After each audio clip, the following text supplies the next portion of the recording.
Syekh Abu Bakar bin Salim lagi dengar begitu sambil makan korma beliau. Terus beliau taruh, ya Rob, tumbuhin dong pohon kormanya. Tumbuh berbuah. Ya Allah. Jadi gurunya lagi ngajarin, dipraktekin langsung. Assalamualaikum warahmatullahi wabarakatuh. Kembali lagi di channel Nasrus Sunnah. Ada lagi saya temukan teman-teman satu ceramah dari seorang Habib bercerita tentang keramat dari Syekh Abu Bakar bin Salim. Dan ini luar biasa teman-teman ya. Ternyata Syekh Abu Bakar bin Salim ini sudah muncul keramatnya sewaktu beliau masih kecil ya. Keramat-keramat yang pernah kita dengar ya, ketika Syekh Abu Bakar bin Salim dilahirkan, malaikat pencatat amal keburukan katanya diliburkan ya. Nih, subhanallah ya, betul-betul di luar nalar. Yang memang kita akui namanya keramat, kemudian mukjizat itu di luar nalar. Tapi jangan juga ya bertentangan dengan Al-Quran ya. Nah, di video kali ini diceritakan ya, sewaktu beliau masih kecil, Syekh Abu Bakar bin Salim ya, muncul keramatnya yaitu melempar biji kurma di tanah, tiba-tiba langsung tumbuh. Langsung besar, langsung berbuah. Ini teman-teman ya, luar biasa memang. Kalau Habib-Habib ini sudah cerita tentang keramat, betul-betul dinabubukkan, terutama orang-orang jahil ya, akan mudah percaya ya. Dianggapnya itu memang benar-benar nyata ya, tidak ditimbang dengan dalil-dalil Al-Quran dan Sunnah ya. Baik, kita simak dulu videonya. Syekh Abu Bakar bin Salim, Habib, gurunya lagi ngajar. Syekh Abu Bakar bin Salim masih kecil. Masih kecil. Di bawah itu umurnya. Masih belajar ngaji. Belajar ngaji, Jun. Belajar alif, ba, ta.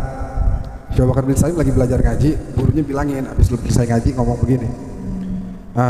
Kalau mau tahu ciri-ciri orang yang dicintai sama Allah, ya murid-muridku perhatikan, kata gurunya. Dia kalau minta doa diijabah sama Allah. Lisannya itu kalau bahasa kita tajam. Minta, ya Rob, hujan. Ya Rob, berhenti hujan, berhenti. Kayak Nabi Isa, anzil alaina ma'idatan minas sama, ya Allah turunin dong hidangan dari langit. Turun tuh makanan. Kan enak. Kita doa, insya Allah 3 tahun lagi kita doa begitu, nggak turun-turun tuh makanan. Ya Allah turunin dong dari langit, agak turun-turun. Nabi Isa sekali, ya Allah turunin makanan dari langit. Tuh orang-orang paling lihat semua. Takunu lana aidan li awwalina wa akhirina. Doa diijabah. Syekh Abu Bakar bin Salim lagi dengar begitu sambil makan korma beliau. Terus beliau taruh, ya Rob, tumbuhin dong pohon kormanya. Tumbuh berbuah. Ya Allah. Jadi gurunya lagi ngajarin, dipraktekin langsung. Sayyidina Syekh Abu Bakar bin Salim yang dikenal menjamu tamu, bahkan sampai sekarang keturunannya ini dikenal dengan yukrimud duyuf, memuliakan tamu. Bangsa bin Syekh Bakar, bangsa Al-Hamid, bangsa Al-Haddar, Al-Muhdar, itu bangsa-bangsa keturunannya Sayyidina Syekh Abu Bakar bin Salim, terkenal dengan baik, jamu tamu begitu. Katanya kurang lebih sehari berapa ya? 800 roti dibikin. Satu orang kan makan 1 roti. Ini kurang lebih tiap hari 800 roti dibikin di rumahnya buat jamu tamu. Beliau dari kecil udah begitu. Subhanallah teman-teman ya. Jadi ceritanya kurang lebih seperti itu ya. Jadi Syekh Abu Bakar bin Salim ini masih kecil ya, mendengar gurunya sedang berceramah ya, menyebutkan ciri-ciri orang yang soleh yang dicintai oleh Allah Azza wa Jalla adalah semua permintaannya mudah untuk dikabulkan ya. Kemudian dipraktikkan oleh Syekh Abu Bakar bin Salim ketika memakan kurma, kemudian bijinya dilempar. Kemudian mungkin Syekh Abu Bakar bin Salim berdoa ya Allah tumbuhkanlah kurma ini ya. Langsung berbuah segala macam, tiba-tiba langsung tumbuh ya. Keluar batang pohonnya mungkin, kemudian keluar daunnya, keluar bijinya, keluar buahnya. Subhanallah teman-teman ya. Berarti enak banget dong jadi Syekh Abu Bakar bin Salim ya. Tinggal lempar biji langsung tumbuh, langsung keluar pohon, langsung berbuah. Berarti kalau misalkan lempar biji rambutan langsung tumbuh rambutan ya. Kalau lempar biji apel, misalkan lempar biji manggis, langsung tumbuh, langsung berbuah. Wow, ini luar biasa teman-teman ya. Dan kalau kita misalkan nggak percaya dengan cerita-cerita seperti ini, pasti kita dituduh dikait-kaitkan dengan mukjizat para nabi ya. Kita dituduh nggak percaya dengan Isra Mi'raj ya, kisah Rasulullah yang diperjalankan Mi'raj bertemu dengan Allah Azza wa Jalla sampai ke langit. Ya beda lah, kalau mukjizat itu kan ada penjelasannya di Al-Quran terperinci ya. Begitu juga dengan keramat, misalkan para sahabat Nabi yang pernah dialami ada juga penjelasannya ya di hadis ya. Seperti contoh misalkan ya, ketika Rasulullah bersama Abu Bakar, Umar dan Utsman kalau tidak salah, tidak ada Ali di situ ya, naik ke atas gunung Uhud ya. Gunung Uhud itu bergetar ya. Itu nyata, itu disebutkan dalam hadis yang sahih. Maka Rasulullah mengatakan, usbud Uhudun fa inna ma'alaika nabiyyin wa siddiqin wa syahidan. Tenanglah engkau wahai Uhud, maksudnya tenang wahai gunung Uhud ya, karena sungguhnya di atasmu ini ada seorang nabi, ada seorang siddiq Abu Bakar, dan 2 orang yang akan mati syahid, yaitu Umar bin Khattab dengan Utsman ya. Itu nyata. Kalau itu wajib kita percaya ya. Tapi kalau cerita-cerita seperti ini, mana sanadnya ya? Mana sanadnya? Paling kalaupun terukil di kitab-kitab ya, kitab-kitab karangan mereka. Turun-temurun kisah-kisah ini diriwayatkan dari kalangan-kalangan mereka saya, teman-teman. Makanya kita selalu membandingkan dengan para ulama-ulama yang sudah masyhur ya, di antaranya Imam Mazhab ya, kemudian para tabi'in ya. Bahkan para sahabat Nabi tidak pernah mengalami hal-hal sebagaimana yang pernah diceritakan oleh Habib-Habib ini. Ya, bayangkan di antara keramat dari Syekh Abu Bakar bin Salim yang pernah diceritakan selain ini, ya, katanya dulu Syekh Abu Bakar bin Salim ketika dilahirkan, ya, maka malaikat pencatat amal keburukan diliburkan.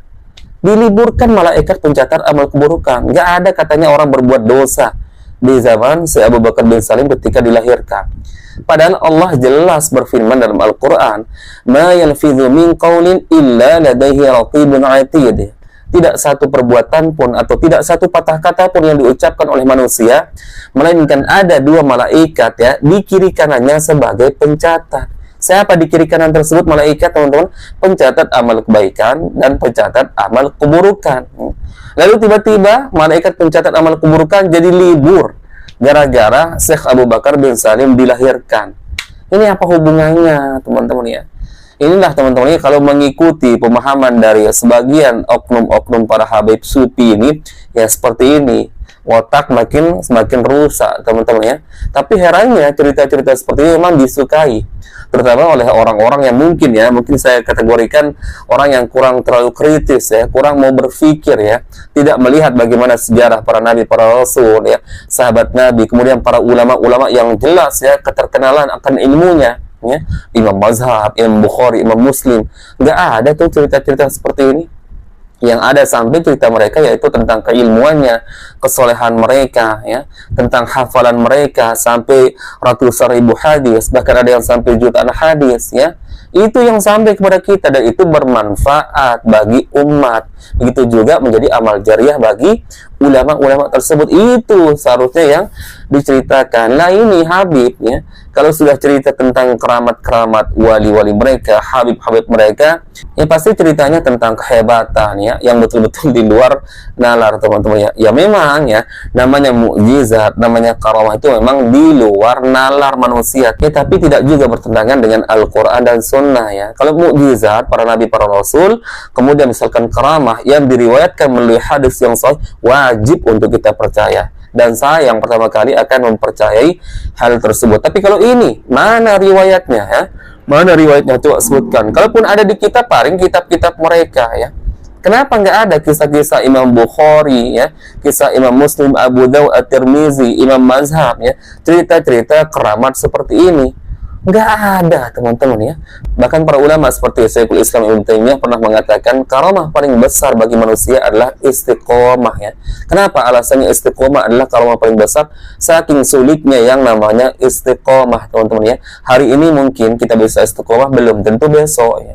Hari ini kita rajin baca Al-Quran, belum tentu besok. Hari ini kita rajin atau tepat waktu sholat, belum tentu besok ya. Selalu seperti itu. Nah, kalau ada manusia yang mampu istiqomah seperti itu, teman-teman ya, selalu tepat waktu ya, maka itu namanya keramat yang asli ya. Bukan masalah kehebatan ya, lempar biji kurma tiba-tiba tumbuh langsung ya, pohonnya langsung berbuah, langsung bisa dipanen ya, enggak ya. Bahkan itu cerita-cerita seperti itu enggak sama sekali menambah keimanan, teman-teman ya, justru menambah manusia menjadi semakin bodoh ya, karena orang-orang terkadang berkhayal ya, ingin punya keramat-keramat seperti ini, kemudian rajin membaca buku-buku terkait keramat-keramat palsu, cerita-cerita dongeng khurafat seperti ini, yang membuatnya justru malas beribadah. Itu fakta itu.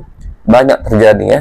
Jadi teman-teman, kesimpulannya, saya dan kalian pasti percaya namanya mukjizat, percaya juga yang namanya karomah ya. Tapi bukan keramat-keramat seperti yang diceritakan oleh Habib-Habib ini yang betul-betul bertentangan dengan Al-Quran dan Sunnah. Bayangkan ya, di antara keramat-keramat wali mereka diceritakan pernah Mi'raj bertemu dengan Allah Azza wa Jalla 70 kali dalam satu hari. Siapa itu? Al-Faqihul Muqaddam. Allahu Akbar teman-teman ya. Ini selain ya di luar nulur, tapi ini bertentangan dengan Al-Quran dan Sunnah, makanya kita bantah ya.